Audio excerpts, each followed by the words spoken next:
महाराष्ट्र के पुणे में हुए पोर्शे कार एक्सीडेंट मामले में गिरफ्तार किए गए नाबालिग आरोपी के दादा सुरेंद्र अग्रवाल को 3 दिन के लिए पुलिस हिरासत में भेज दिया गया है। उन पर आरोप है कि उन्होंने अपने फैमिली ड्राइवर गंगाराम का अपहरण करके अपने बंगले में कैद कर लिया था।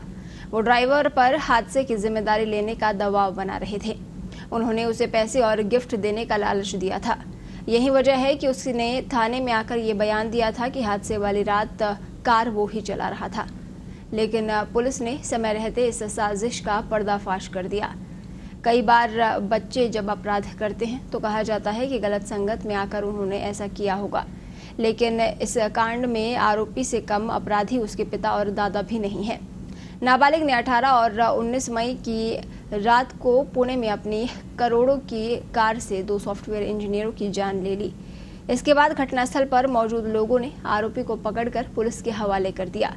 पुलिस ने बिना देर किए उसके अरबपति पिता को सूचना दी। इसके बाद पिता विशाल अग्रवाल ने अपने धनबल का इस्तेमाल करके अपने बेटे को रिहा करा लिया। इसके पहले थाने में उसकी खूब खातिरदारी हुई। एसी कमरे में उसे बैठाया गया। सबसे ज्यादा हैरानी की बात तो कोर्ट से सामने आई।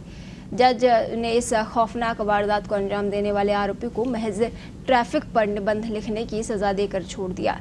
इतनी बड़ी वारदात, उसकी इतनी छोटी सजा, ये देखकर लोग भयंकर नाराज हुए। हर तरफ इंसाफ की मांग उठने लगी।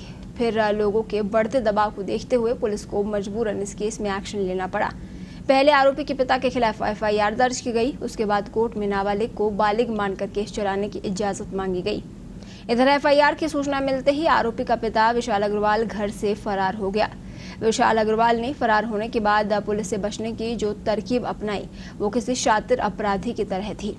उसने सबसे पहले पुलिस को चकमा देने के लिए अपने घर से 3 कारों को रवाना किया। एक कार को वो खुद ड्राइव कर रहा था, बाकी 2 कारों को उसके ड्राइवर चला रहे थे। वो अपनी कार से मुंबई की तरफ निकल गया, जबकि एक ड्राइवर गोवा तो दूसरा कोल्हापुर की ओर निकल गया। इसके बाद उसने अपना मोबाइल फोन स्विच ऑफ कर दिया। नए नंबर से अपने परिवार के संपर्क में आ गया। फिर रास्ते में उसने अपनी कार बदल दी। एक दोस्त की कार लेकर छत्रपति संभाजी नगर की ओर निकल गया। इस दौरान रास्ते में पड़ने वाले अपने फार्म हाउस में भी गया। 20 मई की रात वो छत्रपति संभाजी नगर में एक लॉज में रात बिताने के लिए रुका। इतनी चालाकी करने के बाद भी उसकी गलती ने उसे पुलिस के रडार पर ला दिया। वो ये कि बीच बीच में अपने परिजनों को अपनी लोकेशन बता रहा था। पुलिस उसे गिरफ्तार करने के लिए उसके पीछे लगी हुई थी। एक टीम उसके परिजनों पर भी नजर रखे हुए थी। उनसे मिले इनपुट के आधार पर जीपीएस के जरिए उसका लोकेशन ट्रेस किया। सीसीटीवी फुटेज से उसकी पहचान भी सुनिश्चित हो गई और इसके बाद पुलिस ने 20-21 मई की दरमियानी रात उसे धर दबोचा। ये तो रही बेटे और बाप की करतूतों की कहानी। अब दादा सुरेंद्र अग्रवाल की सुनिए। 77 साल की उम्र में पैसों की इतनी गर्मी कि अपने ही ड्राइवर को फंसाने और पोते को बचाने की साजिश रच डाली। सबसे पहले उन्होंने ड्राइवर गंगाराम को बंगले पर बुलाया।